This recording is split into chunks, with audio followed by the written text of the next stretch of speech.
शेतकरी मित्रांनो नमस्कार. ॲग्रो अपडेट या आपल्या यूट्यूब चॅनलमध्ये सर्वांचे मनापासून स्वागत आहे.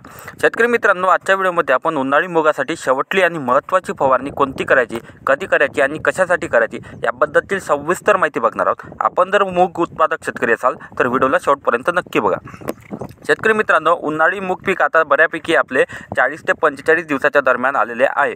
तर आपल्याला आता बऱ्याच शेतकऱ्यांच्या पहिल्या 2 ह्या फवारण्या आपल्या नियोजनानुसार झाल्यासुद्धा आहेत.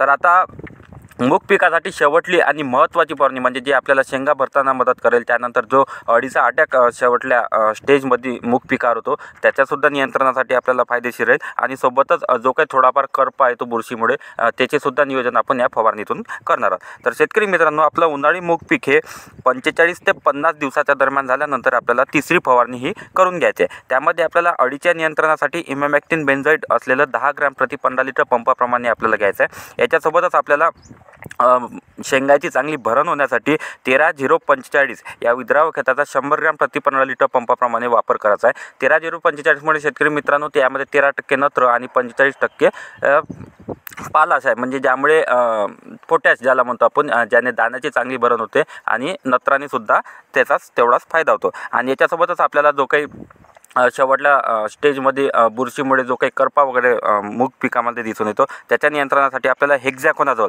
याचा 30 मिली प्रति 15 लिटर पंपाप्रमाणे आपल्याला वापर करण्यात आहे. तिन्ही घटकाची एकत्रित फवारणी करून आपल्याला शेवटली फवारणी करून घ्यायची आहे. शेतकरी मित्रांनो, काही प्रश्न असतील तर कमेंटमध्ये नक्की सांगा आणि व्हिडिओ आवडला असल्यास इतर शेतकऱ्यांना नक्की शेअर करा. आणि अशाच शेतीविषयक नवीन अपडेट बघण्यासाठी आपल्या ॲग्रो अपडेट या यूट्यूब चॅनलला नक्की सबस्क्राईब करा, कारण हे चॅनल आपल्या शेतकऱ्यांचं आहे. धन्यवाद.